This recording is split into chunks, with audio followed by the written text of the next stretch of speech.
Assalamualaikum warahmatullahi wabarakatuh. Alhamdulillahirabbil alamin. Wassalatu wassalamu ala asyrafil anbiya'i wa mursalin wa ala alihi wa sahbihi ajmain, amma ba'du. Hati-hati mengeluh, karena kadang-kadang kita makin berumur ini mengeluh. Aduh, saya takut, saya khawatir, saya marah, saya sedih, atau mengeluh tentang badan-badan kita. Aduh, sakit. Ya. Apa yang terjadi memang kalimat-kalimat ini juga jalan di badan, ya, dan nanti ditangkap oleh sel-sel ini, nanti ya tambah sakit. Bahkan kalimat-kalimat ini akan menstimulasi hormon yang ada di atas ginjal kita, namanya kelenjar adrenal. Ini ada dua nih. Nah, hormon ini, kelenjar ini mengeluarkan hormon stres. Hormon stres ini terkenal ada 3 serangkai ini, adrenalin, kortisol, dan norepinefrin. Sesungguhnya Allah yang ciptakan ini keluar untuk manusia untuk berjaga-jaga atau waspada. Hanya kalau terlalu sering mengeluh, oh ini tambah keluar nanti. Hormon itu nanti masuk pembuluh darah, masuk jantung, nah jantung memompa lagi seluruh tubuh. Nah, nanti sel-sel yang tubuh kita ini menerima informasi, ya dapat lagi hormon stres, udah deh mereka tambah berat kerjanya. Makanya kita diminta untuk berbaik sangka. Namun untungnya karena Allah Ta'ala yang menciptakan kita nih manusia, tahu persis bahwa manusia senang mengeluh atau sering curhat gitu ya, maka ada keajaiban. Ya, menurut saya pribadi ini satu keajaiban. Apa? Ada namanya waktu tunda. Di mana apabila kita mengeluh 1-2 kali, itu belum jalan di badan. Inilah kesempatan kalau kita misalnya sharing gitu ya, bahwa aduh ya lututku sakit banget, ada 1 kali aja udah ya, karena kalau sudah 3 kali dan seterusnya itu jalan di badan, makanya nanti pesannya jalan lagi sampai lagi ke lutut, nah lutut tambah sakit nanti. Nah, ini yang penting kita tahu berulang-ulang agar kita ya mengurangi keluhan ya, saya kira nggak mungkin sama sekali tidak ya, karena memang diperbolehkan juga sih. Tapi ya nggak boleh sering-sering gitu, ya cepet-cepet move on, cepet-cepet istighfar, karena pada saat kita istighfar, astagfirullahaladzim, istighfar itu jalan lagi di sistem saraf ini. Organ pertama yang penting sekali kita perhatikan adalah sel otot jantung. Ya, rupanya ini sel otot jantung ini, dia ya sampai usia kita 40 tahun itu sel-sel ototnya ini masih sehat ya. Ya, masih mampu bertahan hingga 40 tahun. Nah, mulai 40 tahun, nah ini ada hal-hal yang ada pergantian sel-selnya. Tapi ada juga antara yang mati dengan yang diganti agak kalah gitu. Karena apa? Karena pola makan kita, pola kehidupan kita, pola manajemen emosi ini mempengaruhi terhadap ya kondisi-kondisi sel otot jantung. Ya. Dan jantung ini bayangkan ya, ini deg-degannya luar biasa ini kan kalau kita ada hal-hal yang menakutkan, mengkhawatirkan, menyedihkan. Jadi sel otot di dinding jantung ini bertahan 40 tahun barulah sel-selnya berganti. Nah pada saat sel-sel yang berganti inilah terkadang percepatannya ini agak kalah dengan kondisi kita. Itulah diminta untuk mengurangi keluhan. Ya, agar apa? Agar itu tadi ya, tidak membuat sel otot jantung ini berat untuk pergantiannya. Ya. Bu Aisyah, kalau jantung memompa darah itu berapa sih? Ini dia nih. Perharinya 5.500 liter. Ini udah luar biasa kerjanya nih, ajaib ini.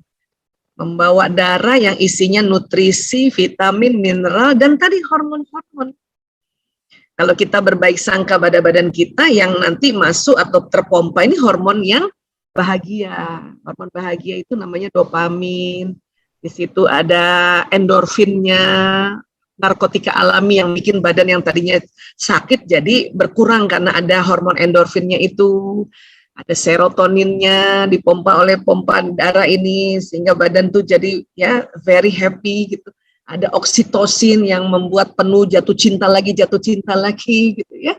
Apalagi jatuh cinta pada orang yang sama, pada suami, pada anak-anak, Masya Allah. Ya, nah, ini kerjanya luar biasa. Nah, Kemudian apa sih yang suka masalah yang orang bilang sakit jantung tuh gitu. Ini dia, ini ada namanya pembuluh arteri ya koronaria atau pembuluh darah yang memberi makan si otot jantung ini. Dia ngasih makan. Ya. Nah, pembuluh darah ini sering tersumbat atau terhambat karena ada plak. Ya, ini kasih contoh di satu tempat ya. Nah, ini karena pola makan nih. Kolesterol berlebihan, dia ada plak sehingga darah yang jalan membawa nutrisi dan sebagainya terhambat. Akhirnya apa? Otot sekitar sini terjadi infak atau ya rusak. Inilah makanya terkadang ini yang sering jadi ya jadi masalah ini. Kalau orang bilang sakit jantung mendadak infak miokard akut. Nah, itu ininya.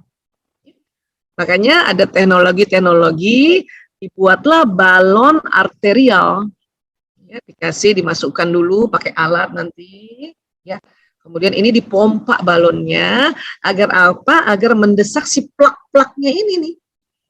Diharapkan nanti setelah itu pembuluh darah, ya darahnya jalan lagi yang lancar. Kayak gitu. Tapi tergantung kalau nanti udah dipakai balon, terus makannya juga masih berlemak juga, kolesterolnya nggak dijaga, ini muncul lagi. Karena ini kan ya cuma didorong saja. Bahkan ada teknologi terbaru pakai stent atau orang bilang cincin. Ya ini dia nih. Cincinnya segini nih, nggak kayak cincin kita yang di jari nih. Ya dibawa dulu sama balon, dipompa dulu ya. Nanti pas balonnya diambil, nah cincinnya tinggal di sini. Ini dalam rangka mengganjel si plak-plak itu. Ya. Memang ini sudah insya Allah membuat pembuluh darah lancar. Hanya kalau makan nggak diatur juga, nanti muncul lagi di tempat lain. Itulah makanya ada orang-orang yang menggunakan ring bisa lebih dari satu, karena ada muncul-muncul tempat lain. Ya. Nah, kalau misalnya masih muda, ya sumbatannya banyak, itu biasanya dipakai teknik bypass, operasi bypass. Diganti pembuluh darahnya ini, diambil dari pembuluh darah salah satu tubuh yang lain, terutama di bagian kaki biasanya. Ya, alhamdulillah ya, Allah memberikan petunjuk juga pada ilmuwan-ilmuwan ini untuk bisa mengatasi seperti ini, ya, namanya angioplasti, ya, stent, pakai stent atau cincin. Ya. Kemudian ya ada juga orang detak jantungnya yang berbeda-beda. Ini normal kan kayak gini nih, dup gitu ya, sekitar antara 80 kali atau 70 kali per menit ke 80. Kalau di bawahnya 70 yang disebut bradikardi yang agak lambat nih, 60 kali, 50 kali per menit. Tapi ada lagi tahikardi yang cepat, kan di atas 100 kali per menit. Ya, ini juga nanti yang dua ini adalah satu detak jantung ya atau irama jantung yang sebetulnya sudah ya di luar normal gitu. Ini kerja keras ini kalau tahikardi. Kalau kita tekan tuh ya.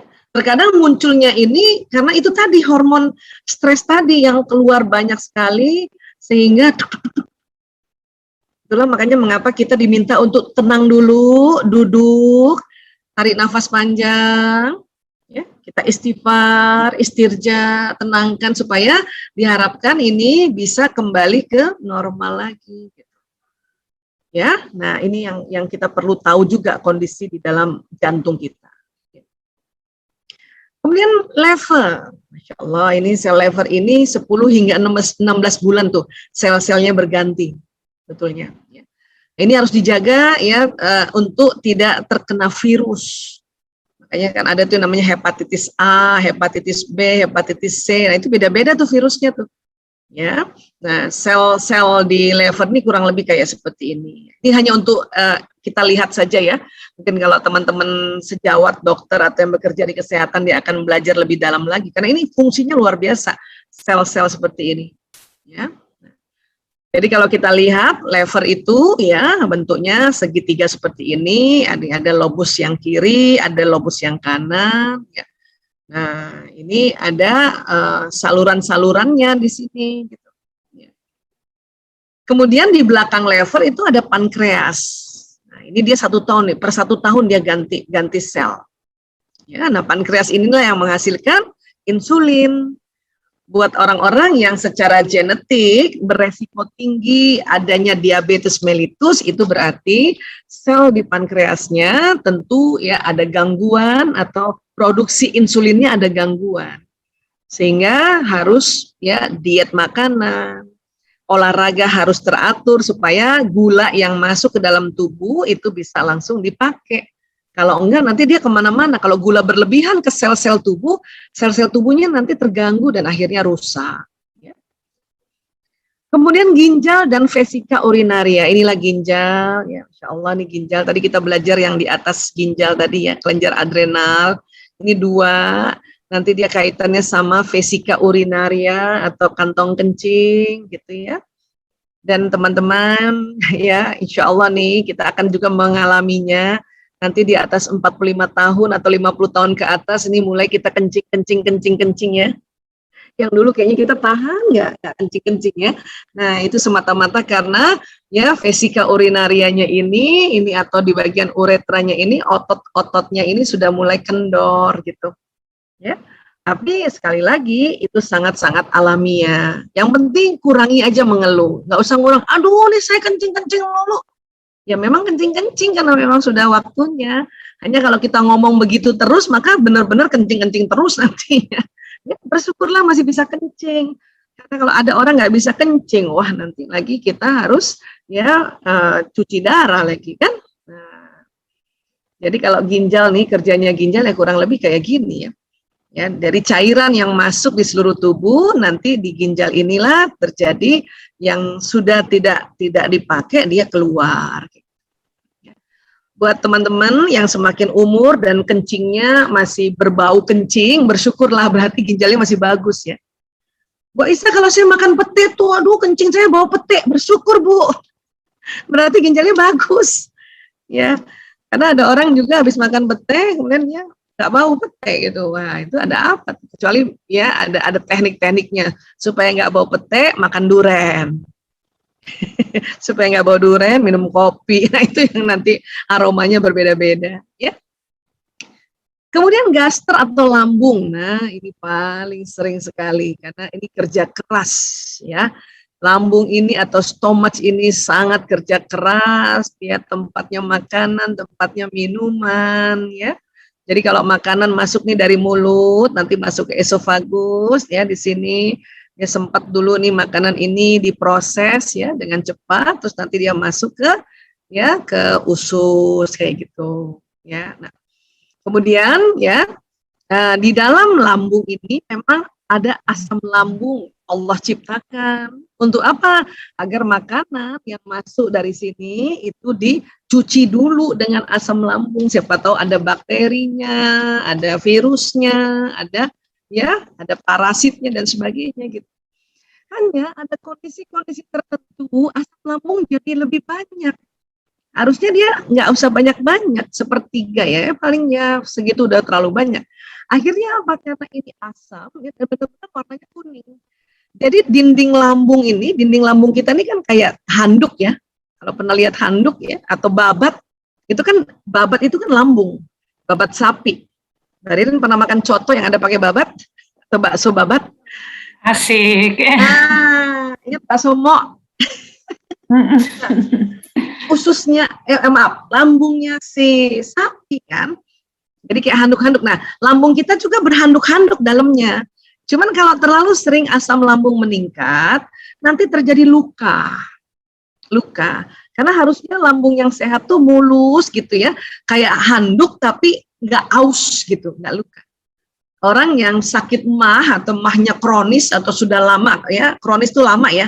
Kalau akut itu baru-baru. Kadang-kadang di masyarakat kebalik penggunaannya. Ya. Ini bisa luka. Makanya pas luka karena asam lambung setiap hari juga muncul atau asam lambung setiap hari juga diproduksi. Nah, bayangkan sudah luka kena asam. Ya bayangin aja kulit kita luka dikasih tetesin cuka. Waduh, kayak apa itu? Makanya sakit. Inilah kita diantisipasi dengan obat lambung sebelum makan karena takutnya makan ada pedas lagi dan sebagainya, itu dilapisi nih. Ya, karena lukanya bisa sampai ke sini nih. Ya, udah mau masuk ke usus nih sebetulnya. Ya. Apalagi yang GERD. gastroesophageal reflux disease, itu asam lambungnya kepenuhan, terus sampai dia reflux itu balik, makanya kadang sampai ke mulut lagi tuh asam. Yang bahaya pas reflux, dia naik ke ke mulut kita, terus masuk ke organ pernafasan. Oh, itu yang bisa sesek itu. Inilah yang perlu kita pahami, bahwa asam lambung ini terstimulasi dengan banyak hal. Tentu karena makanan juga. Kemudian apa? Ya, pola pikir perasaan yang membuat asam lambung meningkat. Maka kita kembali diajarkan oleh Ad-Dinul Islam di surat Al-Hadid ayat 23 itu, Allah meminta kita untuk jangan terlalu berduka terhadap apa yang luput dari kamu. Supaya nggak terlalu bersedih, kalau nggak terjadi kayak gini. Kemudian usus, ini kerja usus juga luar biasa. Ini ada usus besar dan usus kecil, istilahnya small intestine, usus halus gitu. Jadi makanan tuh setelah dari lambung ke sini dulu, ke usus yang ini dulu, baru nanti masuk ke usus besar, baru nanti masuk ke rektum. Nah, sisa-sisanya lah dibuang.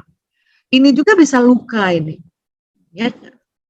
Nah, biasanya kalau tipes atau tipoid, nah itu kumannya yang merusak lambung. Kemudian lensa mata ini Allahu Akbar, memang tidak ada gantinya. Dia dikasih Allah sepanjang hidup sebetulnya. Hanya karena pola kehidupan kita ini terganggu, karena itu tadi teknologi kan mengganggu. Belum lagi matahari yang langsung kepada kita, karena pohon-pohonan tuh udah mulai tertebang. Jadi terus kalau mata kita tidak pakai kacamata hitam, maka lensanya terpapar. Nah, makanya cepat banget membuat katarak. Sekarang adalah apalagi lampu-lampu dari kita punya gawai, kita punya gadget, ini juga yang membuat lensa mata ini bisa cepat kataraknya gitu. Aslinya kalau dulu zaman-zaman dulu itu nggak ada itu operasi katarak karena sampai seumur hidup lensa mata ini kepake seharusnya. Hanya karena kondisi sekarang dan memang juga Allah memberikan petunjuk juga kepada ilmuwan yang sungguh-sungguh, akhirnya ditemukanlah tadi operasi katarak, diganti lensanya. Mau nggak mau, suka nggak suka. Nah ini sebetulnya ini untuk seumur hidup bisa dipakai gitu. Hanya kita punya lifestyle lagi. Pembuluh darah ini banyak sekali panjang saluran pembuluh darah yang jika dijadikan satu, maka panjangnya akan mencapai 96.500 km atau 2 kali keliling bumi. Allahu Akbar. Nah, biasanya pembuluh darah yang banyak ini nanti mulai ada sumbatan-sumbatan, disitulah kita mulai ada rasanya aduh pegel-pegel atau keju-keju. Pegel itu bisa dari pembuluh darah, bisa juga dari pembuluh sarafnya Sel otot rangka. Kalau sel otot rangka ini bertanggung jawab untuk kontraksi dan relaksasi ketika seseorang bergerak, dan sel otot ini namanya lurik, mampu bertahan selama 15,1 tahun. Makanya anak-anak usia sampai 15 tahun itu karena masih bagus sel ototnya, mereka loncat sana, loncat sini. Nanti pas setelah 15 tahun mulai itu ada yang rusak, tergantikan gitu. Nah, kenapa disebut lurik? Karena sel ototnya kayak lurik nih, lihat kayak kain lurik Masya Allah. Baik. Jadi sekali lagi ini sel otot kita nih seperti ini, sehingga nggak heran kalau kita usia kita udah 40 ke atas, 45, 50, mulailah juga otot rangkanya tidak lagi berfungsi sebagaimana waktu kita muda. Terasa nggak Rin, waktu kita SMP kan asik aja lari sana, lari sini, loncat sana. Ririn juga nih jago nih, dia loncat jauh kalau nggak salah saya. Mpok Nur. Jago basket atletik, Masya Allah. 15 tahun kan usia sampai SMP kan kita Nah, SMA masih oke. Nah, udah umur kayak gini, kenapa ini udah ini semua onderdilnya udah pada dengkul udah nyut. Iya, makanya. Tapi alhamdulillah Masya Allah. Jadi ini memang luar biasa kita punya badan. Alhamdulillah udah terpakai istilahnya. Sudah membantu kita puluhan tahun. Makanya kita harus sayang-sayang nih sekarang sama otot-otot kita ya. Nggak bisa lagi kayak waktu SMP diajak lari sana lari sini ya. Baik, kemudian sel telur. Ini dia nih buat kita khususan yang perempuan. Ini sel telur nih kalau digedein kayak gini ya. Cakep ya warnanya ya. Ini pakai pewarnaan sebetulnya ya. Ini rahim perempuan ya, Masya Allah ya. Ya, uterus kita ini. Kemudian indung telur ya atau ovarium ada 2 kanan kiri. Ini berisi ovum telur. Ya, nanti vagina tuh yang ini. Jalan lahir atau jalan senggama ya. Nah, jadi sel telur ini sudah terbentuk saat manusia masih menjadi janin perempuan saat usia kehamilan 6 bulan. Jadi perempuan di dalam rahim ibu usia 6 bulan di janin itu sudah terbentuk sel telur. Ya. Kapasitas sel telur untuk mampu hidup tanpa digantikan sel baru adalah 50 tahun. Makanya mulai 50 tahun ke atas sel telur kita udah mulai pada habis tuh. Mulailah kita masuk yang disebut menopause gitu. Dan kurang lebih ya sel telur ini kalau ada telurnya ya itu barangkali ada sekitar 600 lah. 600 telur gitu. Yang nanti keluar satu persatu kadang kanan, kadang kiri, kanan, kiri, kanan. Jadi kalau kita lihat ilustrasinya seperti ini ya per sebulan atau 28 hari keluar, kalau tidak dibuahi sel telur sama lapisan rahim ini terkelupas akhirnya jadi menstruasi. Tapi kalau dia dibuahi maka menjadi zigot, nanti akan tertanam di dalam rahim, inilah menjadi kehamilan ya seperti itu ya, Masya Allah ya. Ini ganti-gantian nih kanan kiri Ada yang pada saat kejadian luar biasa keluarnya 2 kanan kiri. Pada saat dibuahi, sperma bisa ke kanan, bisa ke kiri kan, sperma kan banyak ya, sehingga bisa menjadi bayi kembar yang non-identik. Tapi kalau yang identik itu biasanya satu telur ini sudah ada bakal 2 janin itu. Dan kembar juga ini genetik, ya, ini ada turunannya. Kemudian kita juga harus tahu hormon kita yang namanya estrogen, ini lihat ya, setelah 10 tahun nih, apalagi anak sekarang ya, mensnya kan 10 tahun ya. Naik tuh estrogen kita nih, ya sampai usia-usia topnya nih 20 sampai 30-an lah. Setelah itu mulai menurun, ya kita kan udah 50-an ke atas ya. Ya, kita ada di sini kali ya. Jadi udah mulai turun estrogennya. Dan nanti pasca menopause habis sama sekali, ya walaupun mungkin ada sedikit gitu ya. Nah ini kita harus paham nih, harus aware terhadap kondisi kita. Kenapa? Karena estrogen inilah untuk perempuan salah satu yang membuat bahagia, membuat happy itu estrogen. Di luar tadi hormon dopamin, endorfin, serotonin, oksitosin. Perempuan itu yang bikin happy itu estrogen sebetulnya.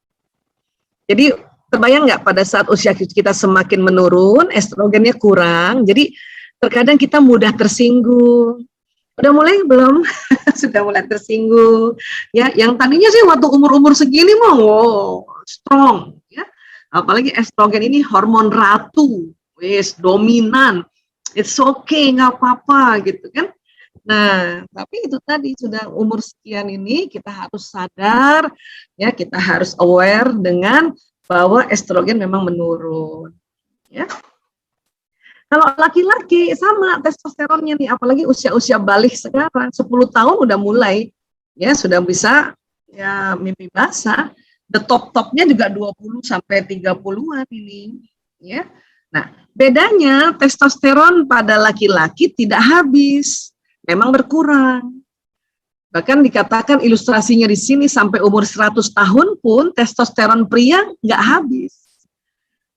Inilah yang membuat laki-laki mau 70 tahun, 80 tahun kemudian ya menikah dengan perempuan yang masih produktif, kemungkinan punya anak masih tinggi. Karena testosteron ini yang menghasilkan sperma. Nah, sperma ini kan pada saat ya walaupun 70 tahun usianya tetap masuk ke dalam rahim seorang perempuan atau rahim istrinya. Yang penting perempuannya itu masih masa subur. Jadi telur nanti dibuahi oleh si sperma ini. Bayangkan sekali masuk pada saat hubungan intim suami istri itu antara 200 juta sampai 500 juta sperma. Dan ini luar biasa, ini bakal manusia semua ini sperma ini. Cuman hukum yang Allah buat adalah kalau satu sperma sudah masuk dalam satu telur, yang lain tidak bisa masuk. Ya, sama juga hukum peminangan atau hukum khitbah. Kalau satu pria sudah mengkhitbah seorang gadis, ya, yang lain udah nggak bisa khitbah lagi. Sampai kalau memang ya dia batal, barulah bisa mengkhitbah lagi. Itu hukumnya. Di dalam rahim juga begitu, Masya Allah. Ya, jadi ini sekali lagi, setiap anak yang lahir dari rahim seorang ibu itu adalah the winner, sang juara. Kenapa? Karena perlombaan dari antara 200 juta sampai 500 juta sperma. Ya, dan itu pasti yang terbaik saat itu. Untuk itulah kita dilarang membanding-bandingkan anak dengan siapapun. Bahkan dengan diri kita sendiri. Bunda dulu begini. Oh, itu anak paling gak suka tuh. Ya, sebetulnya seneng aja anak dengar cerita waktu kita muda. Yang penting gak dibandingkan sama orang. Tapi kamu, itu gak suka mereka. Karena memang secara ya fitrah ini mereka the winner. Tapi dengan pertandingan saat itu, bukan dengan sperma pada saat penciptaan kakaknya sekalipun atau adiknya lagi nanti sekalipun. Apalagi temannya dibandingin temannya, gak mau deh. Ya, jadi hati-hati dalam memotivasi. Oke? Ya. Nah, jadi ya saya harus perkuat lagi bahwa hormon-hormon ini sebetulnya ada. Ini kan estrogen terkenal hormon ratu ya, hormon perempuan. Dia ada di wanita dan ada juga di pria. Hanya di wanita memang banyak. Kalau misalnya dianggap ini oli atau air ya, katakanlah 100 liter nih estrogen. Wanita bisa 80 liter sampai 90 liter estrogennya. Pria ya ada estrogennya, hormon perempuan ada pada pria, cuma 10 sampai 20 liter. Dan kalau kita kenal lagi hormon laki-laki namanya testosteron, ya itu di perempuan juga ada testosteron, cuma perempuan lebih sedikit, mungkin dia yang 10 liter, 20 liter, yang laki-laki yang banyak, 80 liter, 90 liter. Gitu. Jadi kita punya. Pada saat laki-laki usia 50 tahun ke atas atau 60 tahunan ke atas, ya, ini hormon testosteron mereka kan berkurang, sehingga mereka menjadi tidak terlalu agresif lagi, serta menjadi lebih bersifat mendidik ini. Jadi laki-laki 30-an sampai 40 kan testosteronnya banyak nih. Makin lama kan makin turun, ya, walaupun dia tetap lebih banyak dibanding si estrogen. Tapi estrogen atau hormon perempuan pada laki-laki nggak kurang. Inilah makanya laki-laki di 50-an ke atas, ya dia mulai tidak terlalu agresif. Dan seneng ngajarin. Ya, seneng ngajarin. Ngajarin. Bahkan istrinya diajarin. Walaupun istrinya udah tahu sebetulnya, tapi diajarin. Ya, ini harus tahu juga nih, harus ngerti juga. Kalau nggak berantem melulu nanti. Ya. Nah, jadi laki-laki mulai masuk usia paruh baya sudah dapat mengontrol emosi negatif karena testosteron tadi udah sedikit, ya, dan juga dapat membiarkan emosi negatifnya rilis dengan sendirinya. Ini buat para laki-laki ya, karena tadi testosteron itu kan agresif, testosteron ini yang mendominasi tuh, ya hormon raja itu, ya udah mulai sedikit ya. Bahan bakar yang menjalankan sirkuit otak laki-laki usia itu berubah. Lebih banyak pengaruh dari estrogen dan oksitosin, estrogen hormon perempuan. Makanya laki-laki semakin tua, semakin gagah. Kenapa? Karena ada estrogennya. Kita nggak bisa bilang semakin cantik, karena tadi testosteron pun masih ada, semakin gagah. Coba perhatiin deh. Pak Nur perhatikan ya. Ya, Bang Sandi misalnya ya, semakin tua semakin ganteng loh. Ya. Bu Ririn, Mbak Ririn, suaminya semakin tua semakin ganteng. Mbak Marsha, suaminya udah di atas 50-an belum? Oh belum, jadi belum ganteng. Bu Isa suaminya udah hampir 60, semakin ganteng dia. Semakin ganteng, kenapa? Karena ada estrogen, ada hormon perempuannya itu yang nggak berkurang, itu ganteng. Semakin mau pakai baju yang lebih bagus, semakin gaya, semakin memperhatikan penampilan, dan juga semakin ingin ditemenin, semakin ingin dipeluk-peluk atau ya kalau emang dia nggak suka dipeluk ya dipijit-pijat. Kalau tidur itulah laki-laki.